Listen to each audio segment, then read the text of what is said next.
ना आहरी उत्तप्त देश अच्छी आज भी गोटे बाहर पृथ्वी सबुठ उत्तप्त गोटे जगह नाटा भूली जाइए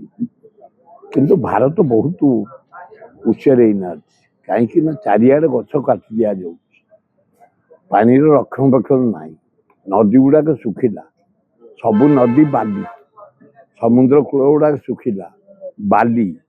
इे बालीर गरम इे गछ कटा चारिआडे गछ ना जंगल सफा पानी रिजर्व नहीं भयंकर प्रति भारत वर्ष ओडिशा रे कौन हम भविष्य को किसी जना पड़ुनी जदि गछ न लगेबा हे ओडिशार जनसाधारण हे भुवनेश्वर जटणी खोर्धा बेगुनिया जो तक एरिया रे आमे चाष करुचे जदि आम मैंने गछ न पोतिबा धन्य हरेकृष्ण महताब ठीक समय आपण 1961 मसीह आमको डाकी नंदन कानन गछ पोता आरंभ करते सेक्रेटेरिएट सामने ये जो यूनिट 1 2 जो गछ अच्छे हरेकृष्ण महताब समय चाकुंडा महाबात्यार बहुत नष्ट हो जाता बड़ बड़ चाकुंडा सब यूनिट 1 यूनिट 2 यूनिट 3 यूनिट 4 आम सब सफा करूँ उपुड़ी पड़ता 19 मसीह महताब जी लगे आम मान को डाकी बीजेपी कर्ज पढ़ुता से डाकी ये जो मास्टर कैन चकटू विधानसभा सेक्रेटेरिएट पाख यूनिट 1 6 7 यूनिट 2 क्वार्टर भितर 3 नंबर आम सब गछ पोतलु किसी गछ बंची चाकुंडा बंची किसी गछ उपुड़ी जाता 19 मसीह एवं प्रति वर्ष आम गछ पोतु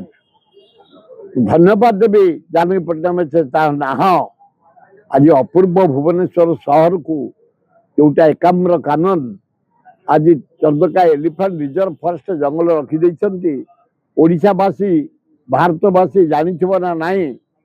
सिटी पाखे एड़ बड़ जंगल पृथ्वी रे कोठी नाई मु जर्मन जाइए फ्रांस जाइए आफ्रिका जाइए इंग्लैंड जाइए अमेरिका जाइए किंतु भुवनेश्वर सहर आमर चंदका टू बांकी डमपड़ा पर्यंत Chandaka elephant reserve forest jar आयतन हूँ 150 किलोमीटर एत बड़ जंगल कौटी ना आज करदे जाइए बोली